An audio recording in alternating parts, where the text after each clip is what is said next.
ಎಲ್ರಿಗೂ ನಮಸ್ಕಾರ, ಆತ್ಮೀಯವಾದ ಸ್ವಾಗತ. ಇವತ್ತಿನ ಅವಧಿಯಲ್ಲಿ ಡಿಪಾರ್ಟ್ಮೆಂಟ್ ಅವರು ಕೊಟ್ಟಿರುವಂತಹ 2024 ಮಾದರಿ ಪ್ರಶ್ನೆ ಪತ್ರಿಕೆ ತರಗತಿ 5 ಪರಿಸರ ಅಧ್ಯಯನ ಕನ್ನಡ ಮಾಧ್ಯಮದಲ್ಲಿರುವಂಥ ಪೇಪರನ್ನು ಬಿಡಿಸ್ಕೊಳ್ತಾ ಹೋಗುವ. ಈ ಪೇಪರನ್ನು ಬಿಡಿಸುವಂಥ ಉದ್ದೇಶ ಅಂದರೆ ನೀವು ಮುಂದಿನ ಒಂದು ಬೋರ್ಡ್ ಎಕ್ಸಾಮ್ಗೆ ತಯಾರಾಗುವಂಥ ಉದ್ದೇಶವನ್ನು ಹೊಂದಿರುವಂಥದ್ದು. ಇಂತಹ ಪ್ರಶ್ನೆಗಳನ್ನೇ ಅಲ್ಲಿ ಕೇಳಿರೋದ್ರಿಂದ ಈ ರೀತಿ ಮಾಡೆಲ್ ಪೇಪರ್ಗಳನ್ನು ಬಿಡಿಸೋದ್ರಿಂದ ನಿಮಗೆ ಅಗತ್ಯವಾದ ಜ್ಞಾನ ದೊರೆಯುತ್ತೆ. ಮೊದಲನೇದಾಗಿ 1ರಿಂದ 20ರವರೆಗಿನ ಪ್ರಶ್ನೆಗಳಿಗೆ ನೀಡಲಾಗಿರುವ 4 ಆಯ್ಕೆಗಳಲ್ಲಿ ಸೂಕ್ತವಾದ ಉತ್ತರವನ್ನು ಆರಿಸಿ ನಿಗದಿಪಡಿಸಿರುವ ಸ್ಥಳದಲ್ಲಿ ಕ್ರಮಾಕ್ಷರದೊಂದಿಗೆ ಉತ್ತರವನ್ನು ಬರೆಯಿರಿ. ಇಲ್ಲಿ ಆಪ್ಷನ್ ಒಟ್ಟಿಗೆ ಆ ಆನ್ಸರನ್ನು ಕೂಡ ಬರೀಬೇಕಾಗುತ್ತೆ. ಮೊದಲನೇ ಪ್ರಶ್ನೆ ಈ ರೀತಿ ಇದೆ: ಇದು ಸಸ್ಯ ಮೂಲದ ಆಹಾರ ಪದಾರ್ಥಗಳ ಸರಿಯಾದ ಜೋಡಿಯಾಗಿದೆ ಅಂತ ಹೇಳಿದ್ದಾರೆ.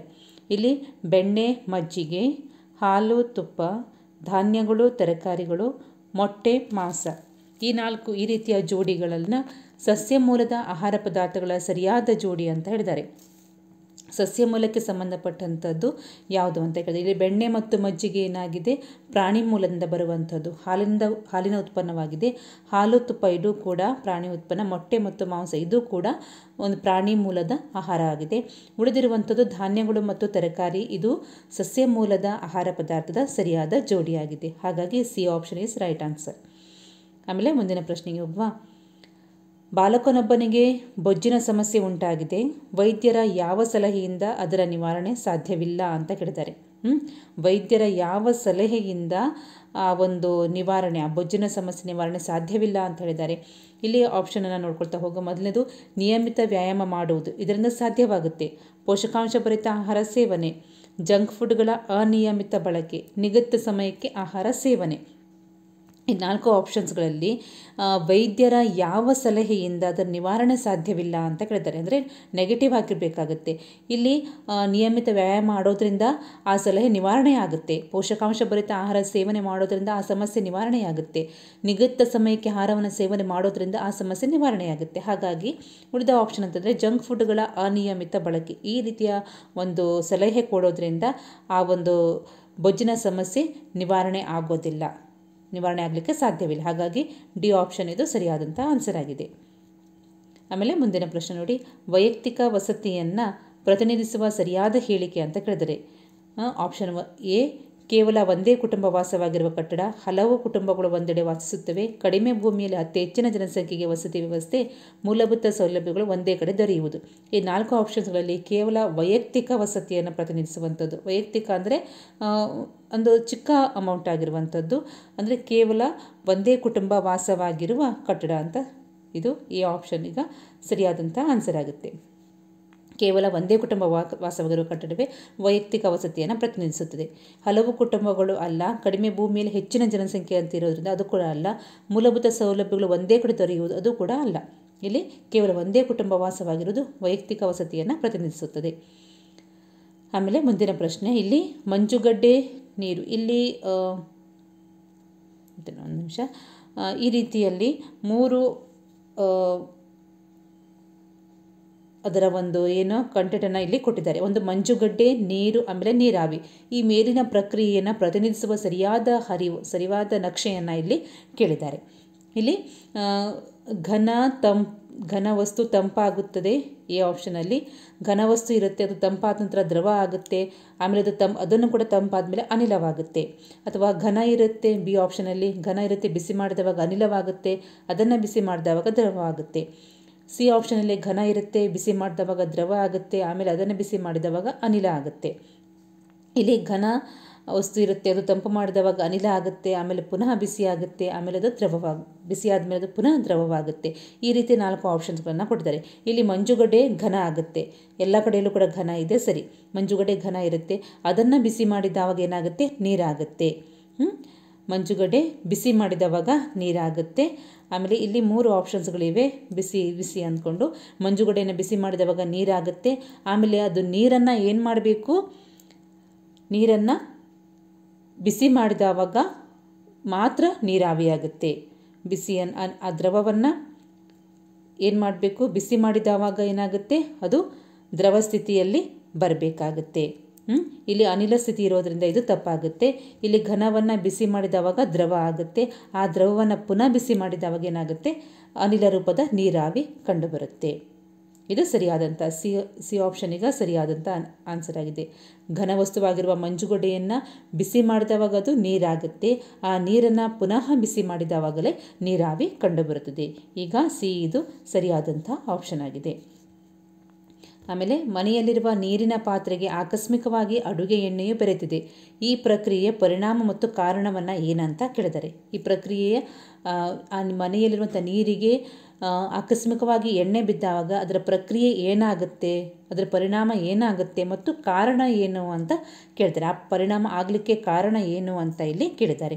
ಹಾಗಾಗಿ ಇಲ್ಲಿ ನೋಡಿ ಆಪ್ಷನ್ ಒಂದೇನಿದೆ, ನೀರಿನ ಸಾಂದ್ರತೆ ಕಡಿಮೆ ಇರುವುದರಿಂದ ಎಣ್ಣೆಯು ನೀರಿನ ಮೇಲೆ ತೇಲಿದೆ. ಎಣ್ಣೆ ಏನಾಗುತ್ತೆ, ನೀರಿನ ಮೇಲೆ ತೇಲಿದೆ. ಹೌದು, ನೀರಿನ ಸಾಂದ್ರತೆ ಕಡಿಮೆ ಇರೋದ್ರಿಂದ ಅಂತ ಕೇಳಿದ್ದಾರೆ. ಆಮೇಲೆ ಬಿ ಆಪ್ಷನಲ್ಲಿ ನೀರಿನ ಸಾಂದ್ರತೆ ಹೆಚ್ಚಾಗಿರುವುದರಿಂದ ಎಣ್ಣೆಯು ನೀರಿನ ತಳದಲ್ಲಿದೆ ಅಂತ ಕೇಳಿದ್ದಾರೆ. ತಳದಲ್ಲಿ ಇಲ್ಲ, ಅದು ಎಣ್ಣೆಯ ಸಾಂದ್ರತೆ ಹೆಚ್ಚಾಗಿರುವುದರಿಂದ ನೀರಿನ ತಳದಲ್ಲಿದೆ ಅಂತ ಹೇಳಿದೆ. ಅದು ಕೂಡ ತಳದಲ್ಲಿ ಇಲ್ಲ, ಎಣ್ಣೆ ಯಾವತ್ತೂ ನೀರಿನ ಮೇಲೇ ತೇಲುತ್ತೆ. ಆಮೇಲೆ 4ನೇ ಆಪ್ಷನ್ ಈ ರೀತಿ ಇದೆ, ಎಣ್ಣೆಯ ಸಾಂದ್ರತೆ ಕಡಿಮೆ ಇರುವುದರಿಂದ ಎಣ್ಣೆಯು ನೀರಿನ ಮೇಲಿದೆ. ಇಲ್ಲಿ ಎಣ್ಣೆ ಮೇಲಿದೆ ಅಂತ ಹೇಳಿದ್ದಾರೆ. ಹೌದು, ಇಲ್ಲಿ ಕೂಡ ಎಣ್ಣೆ ನೀರಿನ ಮೇಲಿದೆ ಅಂತ ಹೇಳಿದ್ದಾರೆ. ಅದಕ್ಕೆ ಕಾರಣ ನೋಡಿ, ನೀರಿನ ಸಾಂದ್ರತೆ ಕಡಿಮೆ ಇರುವುದರಿಂದ ಅಂತ ಹೇಳಿದ್ದಾರೆ, ಎಣ್ಣೆಯ ಸಾಂದ್ರತೆ ಕಡಿಮೆ ಇರುವುದರಿಂದ ಅಂತ ಬೇರೆ ಬೇರೆ ಆಪ್ಷನಲ್ಲಿ ಈ ರೀತಿ ಇದೆ. ಇಲ್ಲಿ ಕಡಿಮೆ ಸಾಂದ್ರತೆ ಇರೋದು ಎಲ್ಲಿ ಅಂತ ಗೊತ್ತಾಗಬೇಕು ಅಂದರೆ ಡಿ ಆಪ್ಷನ್ ಸರಿಯಾದಂಥ ಆನ್ಸರ್ ಆಗಿದೆ. ಇಲ್ಲಿ ಎಣ್ಣೆಯ ಸಾಂದ್ರತೆ ಕಡಿಮೆ ಇರುತ್ತೆ, ಹಾಗಾಗಿ ಆ ಎಣ್ಣೆಯು ನೀರಿನ ಮೇಲೆ ತೇಲುತ್ತದೆ. ಇದು ಸರಿಯಾದಂಥ ಆನ್ಸರ್ ಆಗಿದೆ. ಡಿ ಇದು ಸರಿಯಾದಂಥ ಆನ್ಸರ್ ಆಗಿದೆ. ಇಲ್ಲಿ ಎಣ್ಣೆಯ ಸಾಂದ್ರತೆ ನೀರಿನ ಸಾಂದ್ರತೆಗಿಂತ ಕಡಿಮೆ ಇದೆ, ಹಾಗಾಗಿ ಎಣ್ಣೆಯು ನೀರಿನ ಮೇಲೆ ತೇಲುತ್ತದೆ. ಆಮೇಲೆ 6ನೇ ಪ್ರಶ್ನೆ ಈ ರೀತಿ ಇದೆ, ಇದು ನೈಸರ್ಗಿಕ ಧಾತುವಿಗೆ ಒಂದು ಉದಾಹರಣೆ ಅಂತ ಕೇಳಿದ್ದಾರೆ. ನೈಸರ್ಗಿಕ ಧಾತು ಅಂದರೆ ಯಾವುದು ಅಂತ ಗೊತ್ತಿರಬೇಕು, ನ್ಯಾಚುರಲ್ ಆಗಿರುವಂತಹ ಧಾತು. ಆಮೇಲೆ ಇಲ್ಲಿ ಬಂದಿರುವಂಥ ಆಪ್ಷನ್ಸ್ಗಳು ಕಬ್ಬಿಣ, ಪ್ಲೂಟೋನಿಯಂ, ನೀರು ಮತ್ತು ಮಣ್ಣು. ಇವುಗಳಲ್ಲಿ ಕಬ್ಬಿಣ, ಪ್ಲೂಟೋನಿಯಂ ಇದು ಏನಾಗಿದೆ ಅಂದರೆ ಆರ್ಟಿಫಿಷಿಯಲ್ ಆಗಿದೆ, ಇದು ಕೃತಕ ಧಾತುವಾಗಿದೆ. ಪ್ಲೂಟೋನಿಯಂ ಇದು ಕೃತಕ ಧಾತುವಾಗಿದೆ. ನೀರು ಮತ್ತು ಮಣ್ಣು ಏನಾಗುತ್ತೆ, ಇದು ಒಂದು ಸಂಯುಕ್ತ ವಸ್ತುವಾಗಿದೆ, ಇನ್ನೊಂದು ಮಿಶ್ರವಾಗಿದೆ. ಇದು ನೀರು ಸಂಯುಕ್ತ ಧಾತು, ಮಣ್ಣು ಇದು ಮಿಶ್ರ ಧಾತುವಾಗಿದೆ. ಇಲ್ಲಿ ಉಳಿದಿರುವಂಥದ್ದು ಕಬ್ಬಿಣ, ಇದು ನೈಸರ್ಗಿಕ ಧಾತುಗೆ ಉದಾಹರಣೆಯಾಗಿದೆ. ಕಬ್ಬಿಣ ಇದು ನೈಸರ್ಗಿಕ ಧಾತುವಾಗಿದೆ. ಪ್ಲೂಟೋನಿಯಂ ಇದು ಕೃತಕ ಧಾತುವಾಗಿದೆ. ನೀರು ಇದು ಸಂಯುಕ್ತ ಧಾತುವಾಗುತ್ತೆ. ಮಣ್ಣು ಮಿಶ್ರ ಧಾತುವಾಗುತ್ತೆ. ಆಮೇಲೆ ಮುಂದಿನ ಪ್ರಶ್ನೆ, ಈ ಪ್ರಶ್ನೆಯನ್ನು ಆಪ್ಷನ್ಗಳನ್ನು ಕೂಡ ಕೇಳಿ ನಿಮಗೆ ಪ್ರಶ್ನೆ ಆಗುವಂಥ ಚಾನ್ಸಸ್ ಇರುತ್ತೆ. ಹಾಗಾಗಿ ಪ್ಲೂಟೋನಿಯಂ ಇದು ಕೃತಕ ಧಾತುವಾಗಿದೆ. ನೀರು ಸಂಯುಕ್ತ, ಆಮೇಲೆ ಮಣ್ಣು ಮಿಶ್ರಣವಾಗಿದೆ. ಮುಂದಿನ ಪ್ರಶ್ನೆ ನೋಡಿ, ಕಬ್ಬಿಣ ಮತ್ತು ಗಂಧಕಗಳು ಬೆರೆತಾಗ ಅವು ತಮ್ಮ ಮೂಲ ಲಕ್ಷಣಗಳನ್ನು ಉಳಿಸಿಕೊಂಡಿರುತ್ತವೆ, ಹಾಗಾದರೆ ಉಂಟಾಗುವ ವಸ್ತು ಈ ಗುಂಪಿಗೆ ಸೇರುತ್ತದೆ ಅಂತ ಹೇಳಿದ್ದಾರೆ. ಕಬ್ಬಿಣ ಮತ್ತು ಗಂಧಕಗಳು ಬೆರೀತಾವೆ, ಅವು ತಮ್ಮ ಮೂಲ ಲಕ್ಷಣಗಳನ್ನು ಉಳಿಸಿಕೊಳ್ತವೆ, ಹಾಗಾದರೆ ಆ ವಸ್ತು ಯಾವ ಗುಂಪಿಗೆ ಸೇರುತ್ತೆ ಅಂತ ಇಲ್ಲಿ ಕೇಳಿದ್ದಾರೆ. ಅದು ಸಂಯುಕ್ತಗಳು, ಮಿಶ್ರಣಗಳು, ಧಾತುಗಳು ಮತ್ತು ಪರಮಾಣುಗಳು. ಇಲ್ಲಿ ಧಾತು ಆಗಲಿಕ್ಕೆ ಸಾಧ್ಯವಿಲ್ಲ. ಧಾತು ಅಂದರೆ ಏನು ಅಂತ ನಿಮಗೀಗ ಗೊತ್ತಾಗಿದೆ. ಪರಮಾಣು ಕೂಡ ಅಲ್ಲ, ಒಂದು ಸಂಯುಕ್ತ ಇನ್ನೊಂದು ಮಿಶ್ರಣ ಆಗುತ್ತೆ. ಇಲ್ಲಿ ಕಬ್ಬಿಣ ಮತ್ತು ಗಂಧಕಗಳು ಬೆರೆತಾಗ ಅವು ತಮ್ಮ ಮೂಲ ಲಕ್ಷಣಗಳನ್ನು ಉಳಿಸಿಕೊಂಡಿದೆ ಅಂತ ಹೇಳಾದರೆ ಅದು ಯಾವ ಗುಂಪಿಗೆ ಸೇರುತ್ತೆ ಅಂದರೆ ಮಿಶ್ರಣಗಳ ಗುಂಪಿಗೆ ಸೇರುತ್ತೆ, ಅದು ಮಿಶ್ರಣ ಆಗುತ್ತೆ. ಇಲ್ಲಿ ಸಂಯುಕ್ತ ಆಗಬೇಕು ಅಂತ ಹೇಳಿದರೆ ಏನಾಗುತ್ತೆ, ಅವೆರಡು ಬೆರೆತಾವಾಗ ಅವುಗಳ ಮೂಲ ಲಕ್ಷಣಗಳನ್ನು ಹೊಂದಿರೋದಿಲ್ಲ, ಅದು ಬೇರೆಯೇ ವಸ್ತು ತಯಾರಾಗುತ್ತೆ. ಅದರ ಮುಂದೆ ಹೇಳ್ತೀನಿ ನಿಮಗೆ. ಇಲ್ಲಿ ಸಂಯುಕ್ತ ಆಗಬೇಕು ಅಂತ ಹೇಳಿದರೆ ಆ ಬೆರೆತಂತಹ ವಸ್ತುಗಳು ಯಾವುದೇ ಕಾರಣಕ್ಕೆ ಏನು ಬೇರ್ಪಡಿಸೋದಿಲ್ಲ, ಅದರ ಲಕ್ಷಣ ಕೂಡ ಇರೋದಿಲ್ಲ, ಅದು ಬೇರೆಯದೇ ವಸ್ತು ನಿರ್ಮಾಣವಾಗೋದ್ರದನ್ನು ಸಂಯುಕ್ತಗಳು ಅಂತ ಕರೀತಾರೆ. ಹಾಗಾಗಿ ಇಲ್ಲಿ ಕೊಟ್ಟಿರುವ ಆಪ್ಷನ್ಸ್ಗಳಲ್ಲಿ ಸರಿಯಾದಂಥ ಉತ್ತರ ಬಿ ಆಪ್ಷನ್ ಸರಿಯಾಗಿದೆ. ಆಮೇಲೆ 8ನೇ ಪ್ರಶ್ನೆ ಈ ರೀತಿ ಇದೆ, ಟಿವಿಯ ರಿಮೋಟ್ಗಳು ಕೆಲಸ ಮಾಡಲು ಸಾಮಾನ್ಯವಾಗಿ ಬಳಸುವ ಶಕ್ತಿಯ ರೂಪ ಅಂತ ಇಲ್ಲಿ ಕೇಳಿದ್ದಾರೆ. ಆಪ್ಷನ್ಸ್ ಕೊಟ್ಟಿದ್ದಾರೆ, ರಾಸಾಯನಿಕ ಶಕ್ತಿ, ಜೈವಿಕ ಶಕ್ತಿ, ಸ್ನಾಯು ಶಕ್ತಿ, ಉಷ್ಣ ಶಕ್ತಿ ಅಂತ. ಇಲ್ಲಿ ಆಪ್ಷನ್ಸ್ಗಳನ್ನ ನೋಡುವ. ಇಲ್ಲಿ ಜೈವಿಕ ಶಕ್ತಿ ಇದು ಅಲ್ಲ, ಉಷ್ಣ ಶಕ್ತಿ ಕೂಡ ಅಲ್ಲ, ಸ್ನಾಯು ಶಕ್ತಿ ಕೂಡ ಅಲ್ಲ. ರಿಮೋಟ್ ಬಳಕೆಯಾಗಿದೆ ಅಂತ ಹೇಳಿದ್ದು, ರಿಮೋಟಲ್ಲಿ ಇರುವಂಥದ್ದು ಶೆಲ್ಗಳನ್ನು ಬಳಸ್ತಾರೆ ರಿಮೋಟಲ್ಲಿ, ಹಾಗಾಗಿ ಇದು ರಾಸಾಯನಿಕ ಶಕ್ತಿ ಆಗುತ್ತೆ. ರಾಸಾಯನಿಕ ಶಕ್ತಿ ಟಿ ವಿ ರಿಮೋಟ್ಗಳಲ್ಲಿ ಬಳಸುವಂತಹ ಶೆಲ್ಗಳು ರಾಸಾಯನಿಕ ಶಕ್ತಿಗೆ ಉದಾಹರಣೆಯಾಗಿರೋದ್ರಿಂದ ಇದು ಈ ಆಪ್ಷನ್ ಇದಕ್ಕೆ ಸರಿಯಾದಂಥ ಆನ್ಸರ್ ಆಗಿದೆ.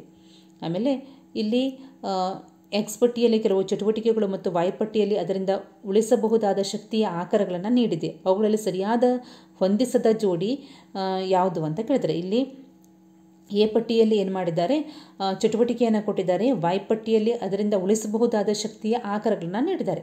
ಗೊತ್ತಾಯ್ತಾ? ಅದಕ್ಕೆ ಸರಿ ಒಂದು ಅಂತ. ಇಲ್ಲಿ ಒಂದು ಮಾತ್ರ ಸರಿಯಾಗದೇ ಇರುವಂಥದ್ದು ಇದೆ. ಒಂದು ಮಾತ್ರ ಸರಿಯಾಗದೇ ಇರುವಂಥದ್ದು ಇದೆ. ಹಾಗಾಗಿ ಅದು ಯಾವುದು ಅನ್ನೋದನ್ನು ನಾವು ನೋಡಬೇಕಾಗುಂಟು. ಸರಿ, ಈಗ ಮೊದಲನೇ ಆಪ್ಷನ್ ಏನಿದೆ, ಹತ್ತಿರದ ಸ್ಥಳಗಳಿಗೆ ನಡಿಗೆಯಲ್ಲಿ ಹೋಗೋದು. ನಿಯರ್ ಇರುವಂತಹ ಸ್ಥಳಕ್ಕೆ ನಾವು ನಡಿಗೆಯಿಂದ ಹೋಗೋದ್ರಿಂದ ಇಂಧನ ಶಕ್ತಿಯನ್ನು ಉಳಿಸ್ಬೋದು. ಹೌದಲ್ವಾ? ಗಾಡಿಯಲ್ಲಿ ಬಳಸುವಂಥ ಇಂಧನ ಶಕ್ತಿಯನ್ನು ನಾವು ಆ ಗಾಡಿಯಲ್ಲಿ ಹೋಗದೇ ಇದ್ದರೆ ಆ ಇಂಧನ ಶಕ್ತಿಯಲ್ಲಿ ಉಳಿತಾಯ ಆಗುತ್ತೆ. ಆಮೇಲೆ ಬಿಸಿಲಿನಲ್ಲಿ ಕೂದಲು ಒಣಗಿಸುವುದು, ಇದು ವಿದ್ಯುತ್ ಶಕ್ತಿ. ಬಿಸಿಲಲ್ಲಿ ಕೂದಲನ್ನು ಒಣಗಿಸೋದ್ರಿಂದ ನಾವೇನಾಗುತ್ತೆ, ಅಲ್ಲಿ ವಿದ್ಯುತ್ ಶಕ್ತಿಯನ್ನು, ಹೇರ್ ಡ್ರೈಯರನ್ನು ಬಳಸ್ತೀವಿ, ಅದು ವಿದ್ಯುತ್ ಶಕ್ತಿಯಿಂದ ನಡೆಯುತ್ತೆ. ಆಮೇಲೆ ಫ್ಯಾನನ್ನು ಕೂಡ ಬಳಸ್ತೀವಿ, ಅದು ಕೂಡ ವಿದ್ಯುತ್ ಶಕ್ತಿಯಿಂದ ನಡೆಯುತ್ತೆ. ಇಲ್ಲಿ ಬಿಸಿಲಲ್ಲಿ ಕೂದಲನ್ನು ಒಣಗಿಸೋದ್ರಿಂದ ವಿದ್ಯುತ್ ಶಕ್ತಿಯನ್ನು ಉಳಿತಾಯ ಮಾಡಿದ ಆಗುತ್ತೆ. ಇದಾಗಿದ್ದರೆ ಸರಿ ಇದೆ, ಈ ಜೋಡಿ ಸರಿಯಾಗಿದೆ. ಆಮೇಲೆ ಮಡಿಕೆಯಲ್ಲಿ ನೀರು ತಂಪಾಗಿಸುವುದು, ಮಡಿಕೆಯಲ್ಲಿ ನೀರನ್ನು ತಂಪಾಗಿಸುವುದು. ಆಮೇಲೆ ಇದು ಇಂಧನ ಶಕ್ತಿಯನ್ನು ಕಡಿಮೆ ಮಾಡುತ್ತೆ. ಇದು ಯಾವ ಇಂಧನ? ಮಡಿಕೆಯಲ್ಲಿ ನೀರು ತಂಪಾಗಿಸುವುದನ್ನು ಬಿಟ್ಟು ಫ್ರಿಜ್ನಲ್ಲಿ ಇಟ್ಟರೆ ನಾವೇನಾಗುತ್ತೆ, ವಿದ್ಯುತ್ ಶಕ್ತಿ ಉಳಿತಾಯ ಮಾಡಿದಂಗೆ ಆಗ್ತಿತ್ತು. ಇಲ್ಲಿ ಇಂಧನ ಶಕ್ತಿ ಅಂತ ಕೊಟ್ಟಿದ್ದಾರೆ, ಹಾಗಾಗಿ ಇದು ತಪ್ಪಾಗಿದಂಥ ಜೋಡಿಯಾಗಿದೆ. ಆಮೇಲೆ ಮುಂದಿನ ಆಪ್ಷನನ್ನು ನೋಡುವ. ಇಲ್ಲಿ ಮೊಬೈಲ್ ಫೋನ್ ಕಡಿಮೆ ಬಳಸೋದ್ರಿಂದ ರಾಸಾಯನಿಕ ಶಕ್ತಿ ಉಳಿತಾಯ ಆಗುತ್ತೆ ಅಂತ ಹೇಳಿದ್ದಾರೆ. ಹೌದು, ಮೊಬೈಲ್ ಫೋನಲ್ಲಿ ಬಳಸುವಂಥ ಬ್ಯಾಟ್ರಿಗಳು ಕೂಡ ಮೊಬೈಲ್ ಫೋನನ್ನು ತಯಾರು ಮಾಡುವಾಗಲೂ ಕೂಡ ರಾಸಾಯನಿಕಗಳನ್ನು ಬಳಸಿಯೇ ತಯಾರು ಮಾಡಲಾಗುತ್ತೆ. ಹಾಗಾಗಿ ಮೊಬೈಲ್ ಫೋನ್ ಇದನ್ನು ಕಡಿಮೆ ಮಾಡೋದ್ರಿಂದ ನಾವು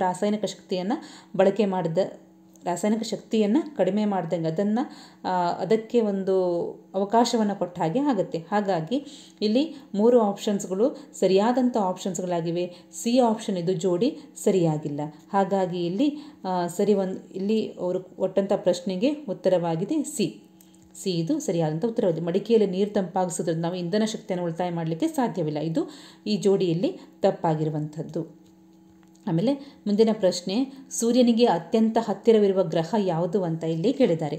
ಸೂರ್ಯನಿಗೆ ಹತ್ತಿರವಿರುವಂಥ ಗ್ರಹ ಆಪ್ಷನ್ಸ್ ಕೊಟ್ಟಿದ್ದಾರೆ: ಶುಕ್ರ, ಬುಧ, ಭೂಮಿ ಮತ್ತು ಶನಿ. ಇಲ್ಲಿ ಸೂರ್ಯನಿಗೆ ಅತ್ಯಂತ ಸಮೀಪವಾಗಿರುವ ಗ್ರಹ ಬುಧ ಗ್ರಹವಾಗಿದೆ.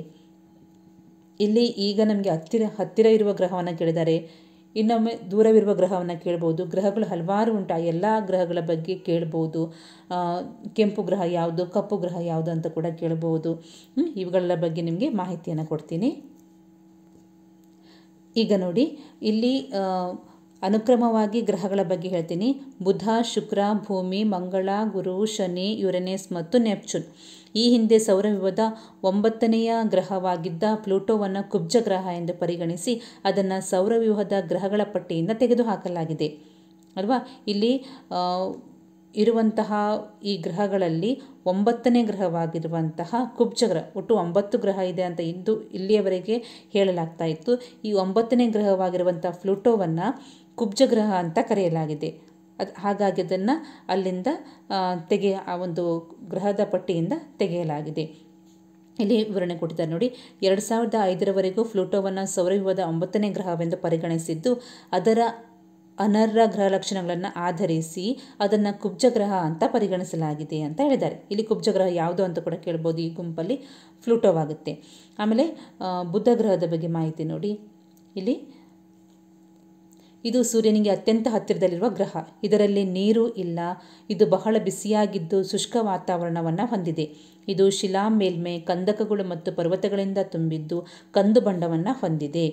ಇದು ಎಲ್ಲ ಗ್ರಹಗಳಿಗಿಂತ ಕಡಿಮೆ ಅವಧಿಯಲ್ಲಿ ಸೂರ್ಯನನ್ನು ಸುತ್ತುತ್ತದೆ. ಇದೇ ರೀತಿ ಪ್ರಶ್ನೆ ಆಗ್ಬೋದು, ಸೂರ್ಯನಿಗೆ ಕಡಿಮೆ ಅವಧಿಯಲ್ಲಿ ಸುತ್ತುವ ಗ್ರಹ ಯಾವುದು? ಬುಧ ಗ್ರಹ. ಕಂದು ಬಣ್ಣವನ್ನು ಹೊಂದಿರುವ ಗ್ರಹ ಯಾವುದು ಕೇಳ್ಬೋದು? ಬುಧ ಗ್ರಹ. ಈ ರೀತಿ ನೀರು ಇಲ್ಲದೆ ಇರುವ ಗ್ರಹ ಯಾವುದು ಅಂತ ಕೂಡ ಕೇಳ್ಬೋದು. ಅದು ಕೂಡ ಬುಧ ಗ್ರಹವಾಗಿದೆ. ಆಮೇಲೆ ಶುಕ್ರ ಗ್ರಹ. ಇದು ಸೂರ್ಯನಿಂದ 2ನೇ ಸ್ಥಾನದಲ್ಲಿರುವ ಗ್ರಹವಾಗಿದ್ದು ಭೂಮಿಗಿಂತ ಸ್ವಲ್ಪ ಚಿಕ್ಕದಾಗಿದೆ. ಇದು ಸೌರವ್ಯೂಹದಲ್ಲಿ ಅತ್ಯಂತ ಪ್ರಕಾಶಮಾನವಾದ ಗ್ರಹ. ಇದನ್ನು ಬೆಳಗಿನ ಚುಕ್ಕೆ, ಬೆಳ್ಳಿ ಚುಕ್ಕೆ ಹಾಗೂ ಸಂಜೆಯ ಚುಕ್ಕೆ ಎಂದು ಕರೆಯುತ್ತಾರೆ. ನೋಡಿ, ಶುಕ್ರನನ್ನು ಬೆಳಗಿನ ಚುಕ್ಕೆ ಅಂತಲೂ ಕರೀತಾರೆ, ಬೆಳ್ಳಿ ಚುಕ್ಕೆ ಅಂತಲೂ ಕರೀತಾರೆ, ಸಂಜೆಯ ಚುಕ್ಕೆ ಅಂತ ಕೂಡ ಕರೀತಾರೆ. ಸೌರವ್ಯೂಹದಲ್ಲಿ ಅತ್ಯಂತ ಪ್ರಕಾಶಮಾನವಾದ ಗ್ರಹ ಯಾವುದು ಅಂತ ಕೇಳಿದರೆ ಅದು ಕೂಡ ಶುಕ್ರ ಗ್ರಹವಾಗಿದೆ. ಆಮೇಲೆ ಮಂಗಳ ಗ್ರಹದ ಬಗ್ಗೆ ನೋಡುವ. ಮಂಗಳ ಇದು ಸೂರ್ಯನಿಂದ 4ನೇ ಗ್ರಹ. ಇದನ್ನು ಅಂಗಾರಕ ಮತ್ತು ಕೆಂಪು ಗ್ರಹ ಎಂದು ಸಹ ಕರೆಯುತ್ತಾರೆ. ಇದರಲ್ಲಿ ಮಣ್ಣು ಕೆಂಪು ಬಣ್ಣದ ಕಬ್ಬಿಣದ ಆಕ್ಸೈಡ್ನಿಂದ ಆಗಿದೆ. ಇದರಲ್ಲಿ ಜ್ವಾಲಾಮುಖಿಗಳು, ದೊಡ್ಡ ಕಂದಕಗಳು ಮತ್ತು ಕೆಂಪು ಧೂಳಿನ ಮೋಡಗಳು ಕಾಣಿಸುತ್ತವೆ. ಮಂಗಳ ಗ್ರಹವು ಒಂದು ಮರುಭೂಮಿಯಂತಿದೆ. ಮರುಭೂಮಿಯಂತಿರುವ ಗ್ರಹ ಯಾವುದು ಕೇಳಿದರೆ ಮಂಗಳ ಆಗುತ್ತೆ. ಸೂರ್ಯನಿಂದ 4ನೇ ಗ್ರಹ ಕೂಡ ಮಂಗಳ ಗ್ರಹ. ಇದನ್ನು ಅಂಗಾರಕ ಮತ್ತು ಕೆಂಪು ಗ್ರಹ ಅಂತ ಕೂಡ ಕರೀತಾರೆ. ಇದರಲ್ಲಿನ ಮಣ್ಣು ಕೆಂಪು ಬಣ್ಣದ ಕಬ್ಬಿಣದ ಆಕ್ಸೈಡ್ನಿಂದ ಆಗಿದೆ. ಇದರಲ್ಲಿ ಜ್ವಾಲಾಮುಖಿಗಳಿರ್ತವೆ, ದೊಡ್ಡ ಕಂದಕಗಳಿರ್ತವೆ, ಕೆಂಪು ಧೂಳಿನ ಮೋಡಗಳು ಕೂಡ ಕಾಣಿಸ್ತವೆ. ಇವೆಷ್ಟು ಮಂಗಳ ಗ್ರಹದ ಬಗ್ಗೆ ಮಾಹಿತಿ. ಆಮೇಲೆ ಗುರುಗ್ರಹ ಇದು ಸೂರ್ಯನಿಂದ 5ನೆಯ ಗ್ರಹವಾಗಿದ್ದು ಸೌರವ್ಯೂಹದ ಅತ್ಯಂತ ದೊಡ್ಡ ಗ್ರಹವಾಗಿದೆ. ಇದು 1300 ಭೂಮಿಗಳನ್ನು ತುಂಬುವಷ್ಟು ದೊಡ್ಡದಾಗಿದೆ. ಇದನ್ನು ಬೃಹಸ್ಪತಿ ಅಂತಲೂ ಕರೆಯುವರು. ಇದು ಅಪಾರ ಅನಿಲಗಳಿಂದ ತುಂಬಿದೆ. ಭೂಮಿಯ 3ರಷ್ಟು ವಿಸ್ತಾರವಾದ ದೊಡ್ಡ ಕೆಂಪು ಮಚ್ಚೆ ಹೊಂದಿದೆ. ಧೂಳು ಮತ್ತು ಹಿಮದ ಕಣಗಳಿಂದ ಕೂಡಿದ ತೆಳುವಾದ ಉಂಗುರಗಳು ಗುರುಗ್ರಹವನ್ನು ಸುತ್ತುವರೆದಿವೆ. ಪ್ರಶ್ನೆ ಆಗ್ಬೋದು, ಅತ್ಯಂತ ದೊಡ್ಡ ಗ್ರಹ ಯಾವುದು ಅಂತ ಕೇಳಿದ್ರೆ ಗುರುಗ್ರಹ. ಇದನ್ನು ಅಥವಾ ಬೃಹಸ್ಪತಿ ಗ್ರಹ ಎಂದರೆ ಯಾವುದು ಅಂತ ಕೇಳಬಹುದು. ಗುರುಗ್ರಹ. ಆಮೇಲೆ ಇದು ಕೆಂಪು ಮಚ್ಚೆಯನ್ನು ಹೊಂದಿರುವ ಗ್ರಹ ಯಾವುದು ಅಂತ ಕೂಡ ಕೇಳಬಹುದು. ಅಥವಾ ಗುರುಗ್ರಹಕ್ಕೆ ಇರುವ ಇನ್ನೊಂದು ಹೆಸರು ಅಂತ ಕೂಡ ಕೇಳಬಹುದು. ಕೆಂಪು ಮಚ್ಚೆ ಹೊಂದಿರುವಂಥದ್ದು ಗುರುಗ್ರಹವಾಗಿದೆ. ಆಮೇಲೆ ಉಂಗುರಗಳನ್ನು ಹೊಂದಿರುವ ಗ್ರಹ ಯಾವುದು ಕೂಡ ಅಂತ ಕೇಳಬಹುದು. ಅದು ಕೂಡ ಗುರುಗ್ರಹವಾಗುತ್ತೆ. ಈ ರೀತಿ. ಆಮೇಲೆ ಶನಿ ಗ್ರಹ ಇದು ಸೂರ್ಯನಿಂದ 6ನೇ ಗ್ರಹವಾಗಿದ್ದು ಇದು ಗುರುಗ್ರಹದಂತೆ ಅನಿಲಗಳಿಂದ ಸುತ್ತುವರೆದಿದೆ. ಈ ಗ್ರಹವು ಸಹಸ್ರಾರು ಉಂಗುರಗಳನ್ನು ಕೂಡ ಹೊಂದಿದೆ. ಈ ಉಂಗುರಗಳು ಹಿಮ, ಕಲ್ಲು ಮತ್ತು ಧೂಳಿನಿಂದ ಕೂಡಿದೆ. ಇದರ ಸುತ್ತಲೂ ಇರುವ ಉಂಗುರಗಳಿಂದಾಗಿ ಇದು ವಿಶಿಷ್ಟ ಗ್ರಹವಾಗಿದೆ. ಇದು ಬಹಳ ಸುಂದರ ಗ್ರಹ. ಇದಕ್ಕೂ ಕೂಡ ಏನಾಗಿದೆ, ಉಂಗುರ ಉಂಟು. ಆದರೆ ಇದು ಬಹಳ ಸುಂದರವಾಗಿರುವಂತಹ ಗ್ರಹವಾಗಿದೆ. ಇಲ್ಲಿ ಅನಿಲಗಳಿಂದ ಸುತ್ತುವರಿಯುವ ಗ್ರಹ ಅಂತ ಕೂಡ ಕರೀತಾರೆ. ಇವೆಷ್ಟು ಶನಿ ಗ್ರಹದ ಬಗ್ಗೆ. ಆಮೇಲೆ ಯುರೇನಸ್ ಇದು ಸೂರ್ಯನಿಂದ 7ನೇ ಗ್ರಹವಾಗಿದ್ದು ಗುರು ಹಾಗೂ ಶನಿ ಗ್ರಹಗಳಂತೆ ಸಹ ಅನಿಲಗಳಿಂದ ತುಂಬಿದೆ. ಇಡೀ ಗ್ರಹವು ನೀಲಿ ಮತ್ತು ಹಸಿರು ಬಣ್ಣದ ದಟ್ಟವಾದ ಮೋಡಗಳನ್ನು ಆವರಿಸಿದ್ದು ಉಂಗುರಗಳನ್ನು ಹೊಂದಿದೆ. ಇದಕ್ಕೂ ಕೂಡ ಉಂಗುರ ಉಂಟು. ಆದರೆ ಇಲ್ಲಿ ನೀಲಿ ಮತ್ತು ಹಸಿರು ಬಣ್ಣದ ದಟ್ಟವಾದ ಮೋಡ ಇರ್ತದೆ. ಈ ರೀತಿಯಾಗಿ ಈ ಎಲ್ಲ ಗ್ರಹಗಳ ಬಗ್ಗೆ ಕೂಡ ಮಾಹಿತಿಯನ್ನು ಕೇಳಬಹುದು. ಆಮೇಲೆ ನೆಪ್ಚೂನ್ ಇದು ನೋಡಿ, ಇದು ಸೌರವ್ಯೂಹದ 8ನೇ ಹಾಗೂ ಸೂರ್ಯನಿಂದ ಅತಿ ದೂರದಲ್ಲಿರುವ ಗ್ರಹ. ಸೂರ್ಯನಿಂದ ಅತಿ ದೂರದಲ್ಲಿರುವ ಗ್ರಹ ಯಾವುದು ಅಂತ ಕೇಳಿದರೆ ನೆಪ್ಚೂನ್. ಆ ಆಪ್ಷನ್ಸಲ್ಲಿ ಫ್ಲೂಟೋ ಇದ್ದರೆ ಫ್ಲೂಟೋ ಅಂತ ಹಾಕಿ, ಇಲ್ಲಾಂದರೆ ನೆಪ್ಚೂನ್ ಸರಿಯಾದಂಥ ಆನ್ಸರ್ ಆಗುತ್ತೆ. ಇದರ ಸಂಯೋಜನೆಯು ಯುರೇನಸ್ ಗ್ರಹವನ್ನು ಹೋಲುತ್ತದೆ. ಇದರ ಸಂಯೋಜನೆ ಸ್ವಲ್ಪ ಯುರೇನಸ್ ಗ್ರಹವನ್ನು ಕೂಡ ಹೋಲುತ್ತದಂತೆ. ಇದು ಹೊಳೆಯುವ ನೀಲಿ ಬಣ್ಣವುಳ್ಳದ್ದು. ಸೂರ್ಯನಿಂದ ಅತ್ಯಂತ ದೂರದಲ್ಲಿರುವುದರಿಂದ ಇದು ಶೀತವುಳ್ಳ ಗ್ರಹ. ಶೀತವಾಗಿರುವ ಗ್ರಹ ಯಾವುದು ಅಂತ ಕೇಳಬಹುದು. ನೀಲಿ ಬಣ್ಣದ ಗ್ರಹ ಅಂತ ಯಾವುದು ಅಂತ ಕೇಳಬಹುದು. ಯಾವುದಕ್ಕಿದು ನೆಪ್ಚೂನ್ ಅಂತ ಆನ್ಸರ್ ಆಗುತ್ತೆ. ಆಮೇಲೆ ಈ ಎಲ್ಲ ಉಳಿದ ಆಪ್ಷನ್ಸ್ಗಳ ಬಗ್ಗೆ ಕೂಡ ನಿಮಗೆ ಮಾಹಿತಿ ದೊರಕಿದೆ. ಯಾವುದೇ ಗ್ರಹವನ್ನು ಕೂಡ ಪ್ರಶ್ನೆಯಾಗಿ ನಿಮಗೆ ಪ್ರಶ್ನೆ ಬರಬಹುದು. ಆಮೇಲೆ 11ನೇ ಪ್ರಶ್ನೆ, ಹಿಮಾಲಯ ಪರ್ವತದ ತಗ್ಗು ಭಾಗದಲ್ಲಿರುವ ಸಮತಟ್ಟಾದ ನೀಳ ಹಾಗೂ ವಿಶಾಲವಾದ ಭಾಗಗಳು ಯಾವುದು ಅಂತ ಕೇಳಿದ್ದಾರೆ. ಇಲ್ಲಿ ಪ್ರಶ್ನೆಯಲ್ಲೇ ಇದೆ. ಹಿಮಾಲಯ ಪರ್ವತದಲ್ಲಿ ತಗ್ಗು ಭಾಗಗಳಿರುವಂಥದ್ದು ಸಮತಟ್ಟಾಗಿರ್ತವೆ, ನೀಳ ಆಗಿರ್ತವೆ ಹಾಗೂ ವಿಶಾಲವಾದ ಭಾಗಗಳು ಯಾವುದು ಅಂತ ಕೇಳಿದ್ದಾರೆ. ಇಲ್ಲಿ ಪರ್ವತ ಶ್ರೇಣಿ ನೀಳವಾಗಿರೋದಿಲ್ಲ ಹಾಗೂ ವಿಶಾಲ ಕೂಡ ಆಗಿರೋದಿಲ್ಲ. ಇದು ನೀಳವಾಗಿರ್ತದೆ. ಆಮೇಲೆ ಅರಾವಳಿ, ಡೂನ್ ಮತ್ತು ಪರ್ವತ ಶಿಖರ ಇವೆಲ್ಲವೂ ಏನಾಗಿದೆ ಅಂದರೆ ಪರ್ವತ ಶಿಖರ, ಪರ್ವತ ಶ್ರೇಣಿ, ಅರಾವಳಿಗಳು ಇವೆಲ್ಲವೂ ಏನಾಗಿದೆ ಅಂದರೆ ಶಿಖರವನ್ನು ಹೊಂದಿರುವಂತಹ ಪರ್ವತಗಳಾಗಿವೆ. ಇಲ್ಲಿ ತಗ್ಗಾಗಿರೋದು ಅಂತ ಹೇಳಿದ್ರೆ ಯಾವುದು ಡೂನ್ ಆಗುತ್ತೆ.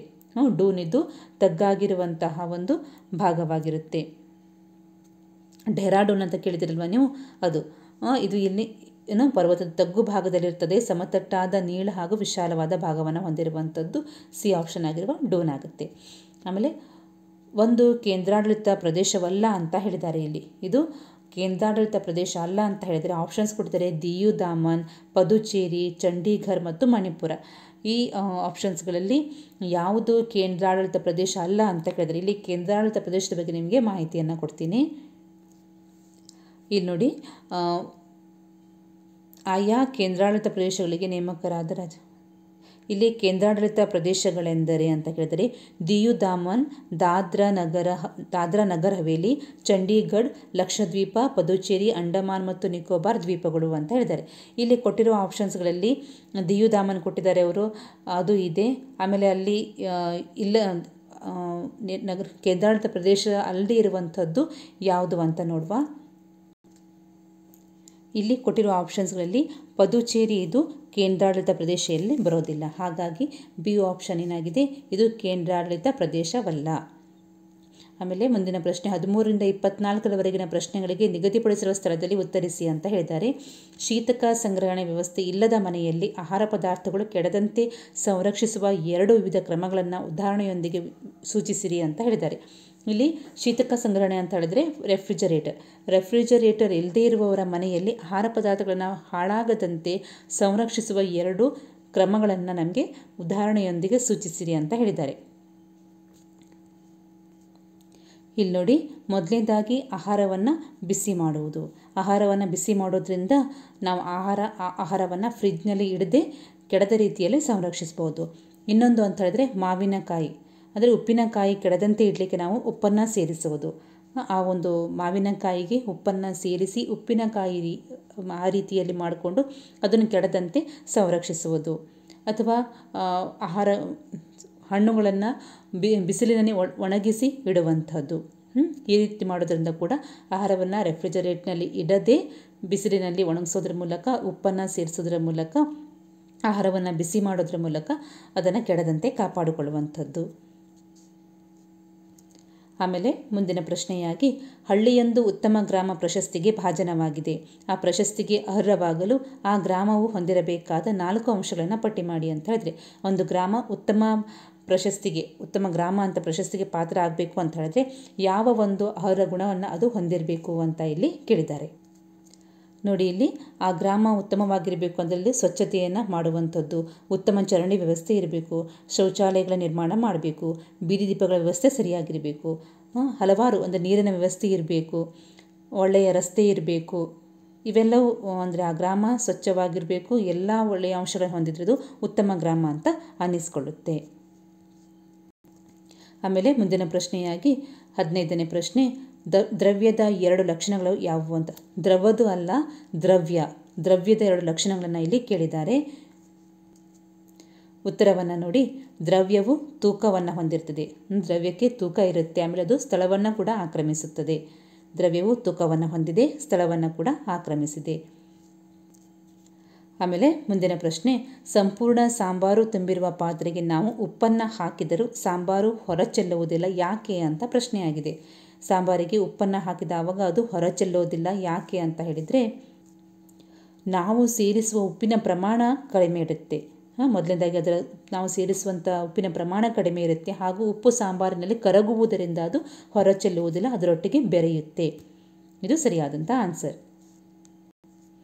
ಮುಂದಿನ ಪ್ರಶ್ನೆ, 4 ಸಂಯುಕ್ತ ವಸ್ತುವಿಗಳಿಗೆ ಉದಾಹರಣೆಯನ್ನು ಕೊಡಿ ಅಂತ ಹೇಳಿದ್ದಾರೆ. ಸಂಯುಕ್ತ ವಸ್ತುವಿನ ಬಗ್ಗೆ ಹೇಳಿದ್ದೀನಿ, ಆ 4 ಸಂಯುಕ್ತ ವಸ್ತುವಿಗೆ ಉದಾಹರಣೆಯನ್ನು ಕೊಡಿ ಅಂತ ಹೇಳಿದ್ದಾರೆ.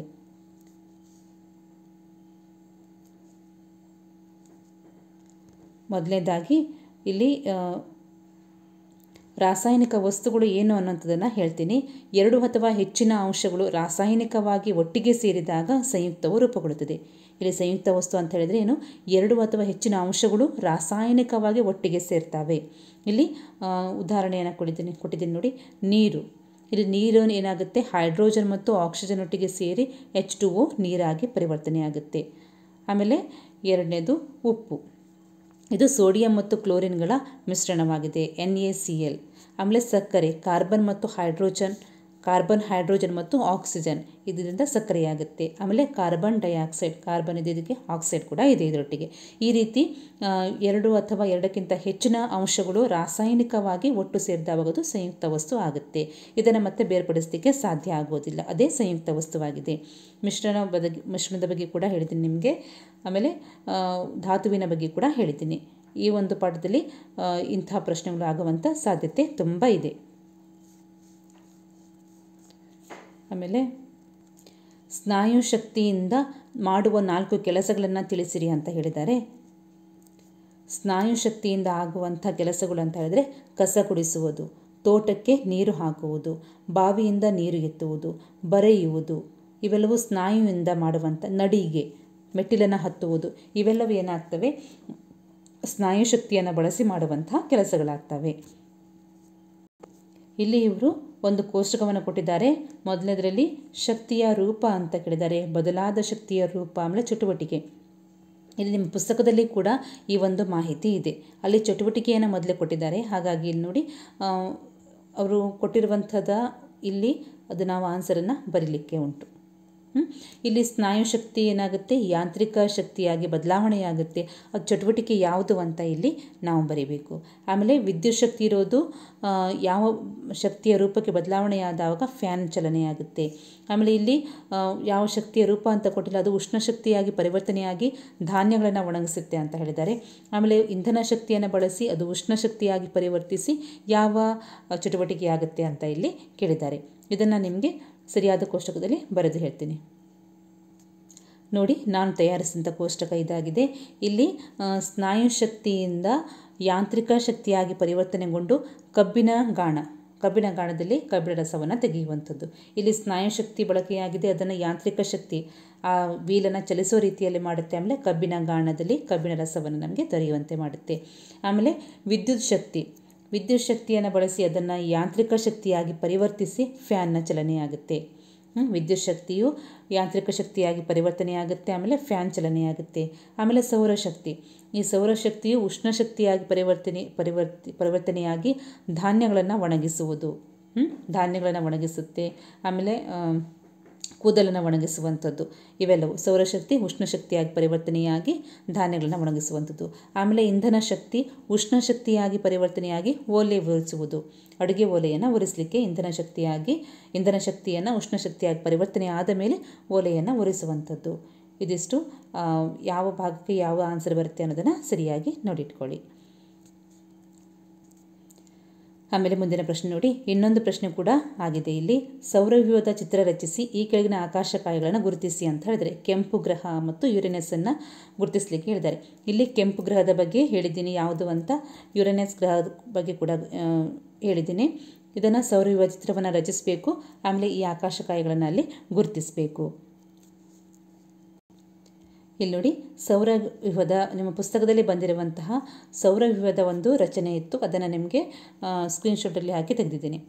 ಈ ರೀತಿಯಾಗಿ ನೀವು ಡಾಟಲ್ಲಿ ಲೈನನ್ನು ಹಾಕ್ಕೊಳ್ಬೇಕಾಗುತ್ತೆ. ಈ ರೀತಿಯಾಗಿ ಆಮೇಲೆ ಸೂರ್ಯವನ್ನು ಕೇಂದ್ರವಾಗಿಟ್ಕೊಂಡು ಇಲ್ಲಿ ಯಾವ ಗ್ರಹವನ್ನು ಗುರುತಿಸಲಿಕ್ಕೆ ಹೇಳಿದ್ದಾರೆ ಆ ಗ್ರಹವನ್ನು ಯುರೇನಸ್ ಮತ್ತು ಕೆಂಪು ಗ್ರಹ ಯಾವುದು ಅಂತ ಹೇಳಿದ್ದೀನಿ. ನೀವು ಅದನ್ನು ನೆನಪಲ್ಲಿಟ್ಕೊಂಡು ಬರೀಬೇಕಾಗುತ್ತೆ. ನೋಡಿ, ಇಲ್ಲಿ ಈ ಒಂದು ಕೋಷ್ಟಕ ಕೂಡ ನಿಮ್ಮ ಪುಸ್ತಕದಲ್ಲಿದೆ.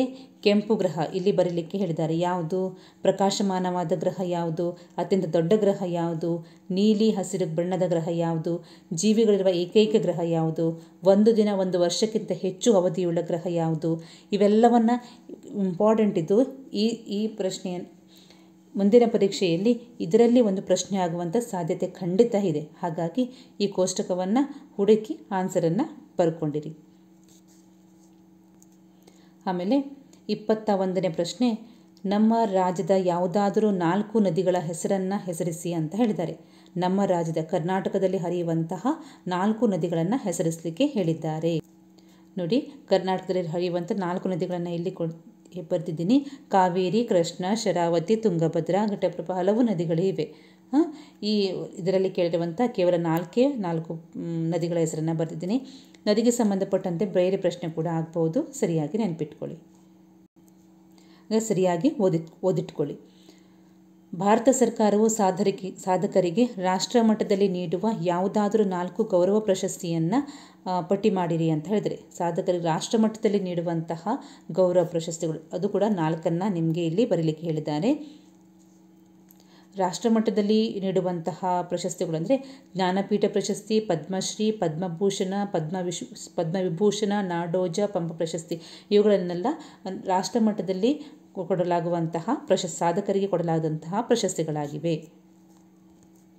ಆಮೇಲೆ ಮೈದಾನ ಪ್ರದೇಶಗಳಲ್ಲಿ ವಾಸ್ತುಶಿಲ್ಪಗಳ ರಚನೆಗೆ ಸಹಕಾರಿಯಾಗಿರುವ 4 ಅಂಶಗಳನ್ನು ಪಟ್ಟಿ ಮಾಡಿರಿ ಅಂತ ಕೇಳಿದ್ದಾರೆ. ಈ ಒಂದು ಪ್ರಶ್ನೆಗೆ ಉತ್ತರ ನಿಮ್ಮ ಪುಸ್ತಕದಲ್ಲಿ ಸರಿಯಾದಂಥ ಆನ್ಸರ್ ಇದೆ, ಅದನ್ನು ನೋಡುವ. ನೋಡಿ, ಇಲ್ಲಿ 2/5 ಪೇಜಲ್ಲಿ ಬಂದಿರುವಂಥ ಆನ್ಸರ್ ಹೀಗಿದೆ. ವಾಸ್ತುಶಿಲ್ಪಗಳ ರಚನೆಗೆ ಮೈದಾನ ಪ್ರದೇಶಗಳು ಹೆಚ್ಚು ಸಹಕಾರಿ. ಇವು ಸಮತಟ್ಟಾಗಿರುವ ಕಾರಣ ವಿಶಾಲ ವಿನ್ಯಾಸದ ಕಟ್ಟಡಗಳ ನಿರ್ಮಾಣ ಸುಲಭ. ಪ್ರಕೃತಿದತ್ತವಾಗಿ ಆಯಾ ಭಾಗಗಳಲ್ಲಿ ದೊರೆಯುವ ಮರಳು, ಲೋಹ, ವಿವಿಧ ಶಿಲೆಗಳು, ಮರಮಟ್ಟುಗಳು, ಸಸ್ಯಜನ್ಯ ನಾರುಗಳು, ಮಣ್ಣು, ಯೋಗ್ಯವಾದ ನೆಲ, ಕುಶಲಕರ್ಮಿಗಳು ಮೊದಲಾದ ಸೌಲಭ್ಯಗಳು ವಾಸ್ತುಶಿಲ್ಪದ ಬೆಳವಣಿಗೆಗೆ ನೆರವು ನೀಡುತ್ತವೆ. ಉದಾಹರಣೆಗೆ, ರಾಜಸ್ಥಾನದಲ್ಲಿ ವಿಶಾಲ ಅರಮನೆಗಳು ನಿರ್ಮಾಣಗೊಂಡಿವೆ. ಆಗ್ರಾದ ತಾಜ್ ಮಹಲ್ ಅಮೃತಶಿಲೆಯಿಂದ ರಚನೆಗೊಂಡಿದೆ. ಇವಿಷ್ಟು ವಾಸ್ತುಶಿಲ್ಪ ರಚನೆಗೆ ಬೇಕಾದಂತಹ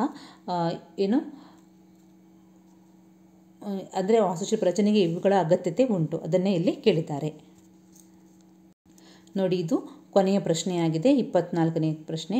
ಕೊಟ್ಟಿರುವ ಭಾರತದ ನಕ್ಷೆಯಲ್ಲಿ ಕೆಳಗಿನವುಗಳನ್ನು ಗುರುತಿಸಿ ಹೆಸರಿಸಿ ಅಂತ ಹೇಳಿದ್ದಾರೆ. ಇಲ್ಲಿ ಭಾರತದ ದಕ್ಷಿಣ ನೆರೆ ರಾಷ್ಟ್ರ, ಭಾರತ ಪಶ್ಚಿಮದಲ್ಲಿರುವ ಸಮುದ್ರ, ಭಾರತದ ರಾಜಧಾನಿ, ಅಂಡಮಾನ್ ಮತ್ತು ನಿಕೋಬಾರ್ ದ್ವೀಪಗಳು. ನಿಮ್ಮ ಪರೀಕ್ಷೆಯಲ್ಲಿ ಕರ್ನಾಟಕದಲ್ಲಿ ಕೆಲವು ಪ್ರದೇಶಗಳನ್ನು ಗುರುತಿಸಲಿಕ್ಕೆ ಕೇಳಬಹುದು. ಅದನ್ನು ಒಂದ್ಸಲ ಪ್ರಸಿದ್ಧ ಸ್ಥಳಗಳನ್ನು ಗುರುತಿಸಲಿಕ್ಕೆ ನೋಡಿ. ಇಲ್ಲಿ ಭಾರತ ನೆರೆ ರಾಷ್ಟ್ರ, ಭಾರತದ ದಕ್ಷಿಣದ ನೆರೆ ರಾಷ್ಟ್ರ, ಭಾರತ ದಕ್ಷಿಣದಲ್ಲಿ ಏನು ಬರುತ್ತೆ, ಇಲ್ಲಿ ಏನು ಬರುತ್ತೆ, ಶ್ರೀಲಂಕಾ ಬರುತ್ತೆ. ಆಮೇಲೆ ಇನ್ನೊಂದು 2ನೇ ಆಪ್ಷನ್, ಭಾರತ ಪಶ್ಚಿಮದಲ್ಲಿರುವ ಸಮುದ್ರವನ್ನು ಕೇಳಿದ್ದಾರೆ. ಭಾರತ ಪಶ್ಚಿಮ ಯಾವುದು, ಅಲ್ಲಿರುವಂಥ ಸಮುದ್ರ ಯಾವುದು, ಇಲ್ಲಿ ಬರುತ್ತೆ ಅರಬ್ಬಿ ಸಮುದ್ರ.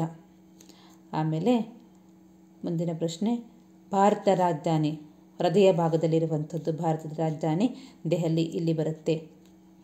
ಆಮೇಲೆ ಅಂಡಮಾನ್ ಮತ್ತು ನಿಕೋಬಾರ್ ಲಕ್ಷದ್ವೀಪಗಳು, ಇವು ಎಲ್ಲಿ ಬರ್ತಾವೆ ಅಂದರೆ ಇಲ್ಲಿ ಅರಬ್ಬಿ ಸಮುದ್ರ ಕೊಳ್ಳಿಯಲ್ಲಿ ಬರ್ತಾವೆ. ಇವಿಷ್ಟನ್ನು ಸರಿಯಾಗಿ ತಿಳ್ಕೊಂಡಿರಿ. ಈಗ ಭಾರತ ನಕ್ಷೆಯನ್ನು ಕೇಳಿರೋದ್ರಿಂದ ನಿಮ್ಮ ಒಂದು ಬೋರ್ಡ್ ಎಕ್ಸಾಮಲ್ಲಿ ಕರ್ನಾಟಕದ ನಕ್ಷೆಯನ್ನು ಕೇಳುವಂಥ ಸಾಧ್ಯತೆ ತುಂಬ ಇದೆ. ಹಾಗಾಗಿ ಅಲ್ಲಿ ಬರುವಂತಹ ಕೆಲವೊಂದು ಪ್ರದೇಶಗಳನ್ನು ಸರಿಯಾಗಿ ನೆನಪಿಟ್ಕೊಳ್ಳಿ ಅಂತ ಹೇಳ್ತಾ, ಇದು ನಿಮ್ಮಲ್ಲಿ ಉಪಯೋಗ ಆಗುತ್ತೆ, ಈ ಪೇಪರ್ ಬಿಡಿಸಿರೋದು ನಿಮಗೆ ಉಪಯೋಗ ಆಗುತ್ತೆ ಅಂತ ಹೇಳಿ ಆದರೆ ನಿಮ್ಮ ಫ್ರೆಂಡ್ಸ್ ಸರ್ಕಲಲ್ಲಿ ಇದನ್ನು ಶೇರ್ ಮಾಡ್ಕೊಳ್ಳಿ. ಮತ್ತು ಮುಂದಿನ ವಿಡಿಯೋದೊಂದಿಗೆ ಭೇಟಿಯಾಗೋಣ.